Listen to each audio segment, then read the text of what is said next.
What exactly are the policies that Kamala Harris are going to, what is her administration going to push? Well, we now know. Apparently, Semaphore is reporting that she has endorsed the tax policies that were put forward in the last budget proposal by Joe Biden. What are those tax policies? Those tax policies include a 28% corporate tax. Understand that's insane. Every tax on a corporation ends up being passed down to its employees. If you tax the corporation, the Daily Wire, at 28%, that means our profit margin largely disappears. That means we have to fire people or we have to pay people less. It's that simple. Or we have to increase our prices in order to make up for the amount of tax that we are now paying to the federal government. Corporate taxes are double taxation because you're taxing income, you're taxing wages, you're taxing pretty much everything, and then you're taxing the corporation at the top level as well. So 28% corporate tax. They also want a 44.6% capital gains tax, which is psychotic. That is, you sell a stock and half the money immediately goes to the federal government. Now, here's the most psychotic thing that they want, according to, again, the budget proposal put forward by Joe Biden and now endorsed by Kamala Harris. A 25% tax on unrealized capital gains. That's insane. Let me explain what that means. An unrealized gains corporate tax or capital gains tax. What that means is that if you have a house and your house has accrued in value since the time that you bought it, let's say you bought it last year, it was 500 grand. Now it is 600 grand. The federal government wishes to tax you $25,000 for the increase in the value of your property, even though you haven't sold it. That's what it means.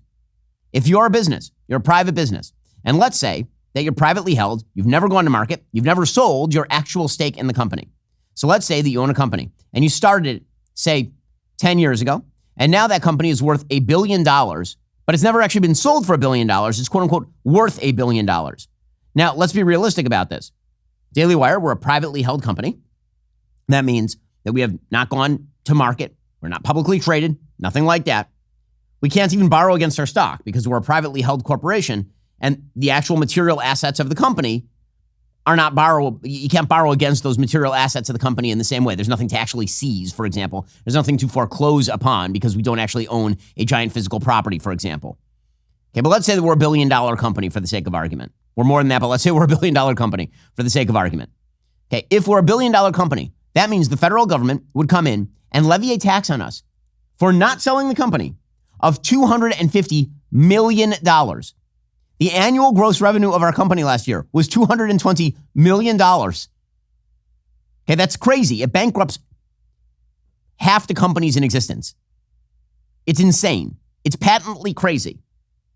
Hey, why? Why are these people making these policies? The answer is that they are making these policies because they have no actual relationship to the real world economy in which human beings live. They have never created a job. They have never innovated. They've never built a business. They've never done a damned thing outside of take taxpayer money to boss people around. That is all they do all day long. That is true at every level of the top echelon of the Democratic Party. Barack Obama has never held a real job, ever, his entire life. He was a community organizer, and then he went directly into taxpayer-funded politics. None of those things are real jobs. Michelle Obama worked at a private law firm for 5 minutes. Then she got a cush gig at the University of Chicago because her husband was in politics. And now she gallivants around being famous, wealthy, and well-loved because her husband was president of the United States. Chuck Schumer has been in politics since 1862. He has never held a job in the private sphere. Nancy Pelosi's husband was very rich, but she has never run a business. She has been in politics since before Socrates was killed.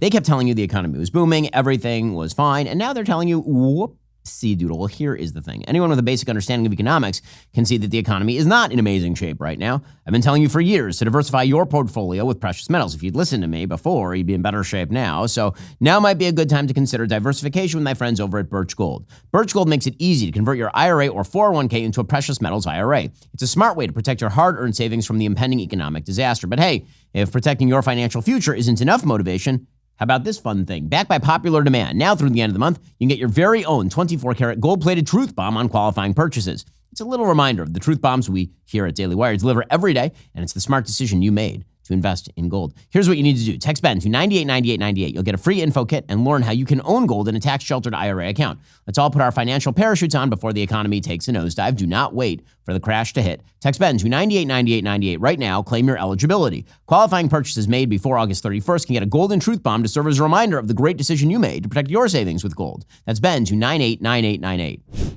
None of these people have ever created a damned thing. Ever, none. And when they say government creates jobs, I want to go back to a clip that we played yesterday. It's a clip of Kamala Harris, the only question she's been asked on the campaign trail. And by the way, we are now at, let's count them. Yep, we got to update it.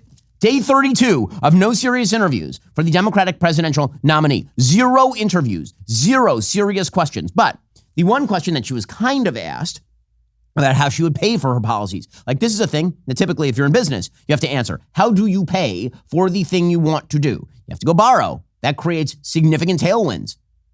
You have to go borrow. That means that you have significant drag on your company, for example. Or maybe you have to do it out of cash flow, which means that you have to triage, decide where the cash goes and where it doesn't go. That's how you would deal with an additional cost if you ran a business. Kamala Harris has never run a business. She's never run a popsicle stand. Kamala Harris has been on the taxpayer dole since she left law school.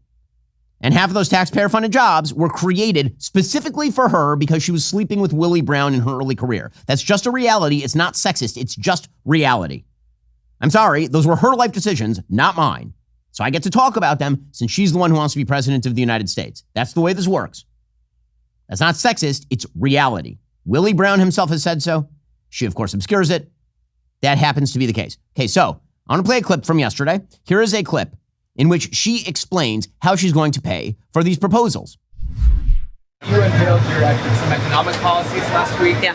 Can you explain how you're going to pay for those? And can you give us a sense of what other policies you want to unveil going forward? Sure. Well, I mean, you just look at it in terms of what we are talking about, for example, around children and the child tax credit and extending the EITC. It's at $6,000 for the first year of a child's life. The return on that investment in terms of what that will do and what it will pay for will be tremendous. We've seen it when we did it the first year of our administration. We reduced child poverty by over 50%. So that's a lot of the work. And then what we're doing in terms of the tax credits, we know that there's a great return on that investment. When we increase home ownership in America, what that means in terms of increasing the tax base, not to mention property tax base, what that does to fund schools, again, return on investment. I think it's a mistake for any person who talks about public policy to not critically evaluate how you measure the return on investment. That would be a great question. How do you measure? How do you measure return on investment? Okay, she keeps saying return on investment. Now, if I run a business, I can tell my return on investment because I know how many dollars are going out and how many dollars are coming in. If you're a politician, your return on investment is not in dollars and cents. If you are a politician, your return on investment is how many votes you receive. And so the easiest public policy ever is to take money that has been earned by someone else and to give it to people who will vote for you for receiving free public benefits.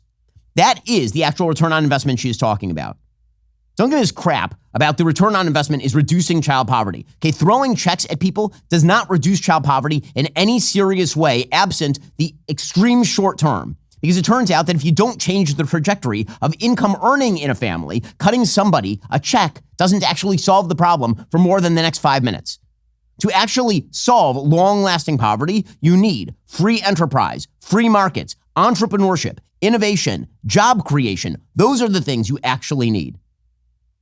Okay, but all that exists in the absence of government interventionism.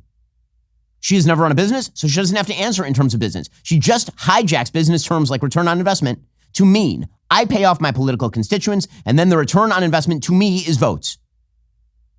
The reason that this is so galling is because the hatred for wealth creation in the Democratic Party, the true hatred, and it feels like hypocrisy, but it's not. It's worse than hypocrisy. Okay, the hatred for wealth creation in the private sector in the Democratic Party is matched only by the insanity of the fact that all the people who hate private sector wealth creation are perfectly happy to own a lake house like Bernie Sanders, or 3 houses like the Obama family, or be rich as Croesus like Chuck Schumer. Like, all of these people are loaded. They didn't get loaded by creating things. They got loaded by redistributing money from other people who earned it. They got loaded by seizing control of the levers of distribution. That is how they got rich. And then they turn around and blame the people who actually create the wealth. Understand that that's part of what underlies their hatred for Donald Trump. They hate that Donald Trump was a businessman for decades before he became president of the United States. Are you tired of the lies and the twists of the mainstream media talking points? Yeah, me too. Join me in my newest series, Fact, where I dismantle and bring truth to this tiring mainstream agenda.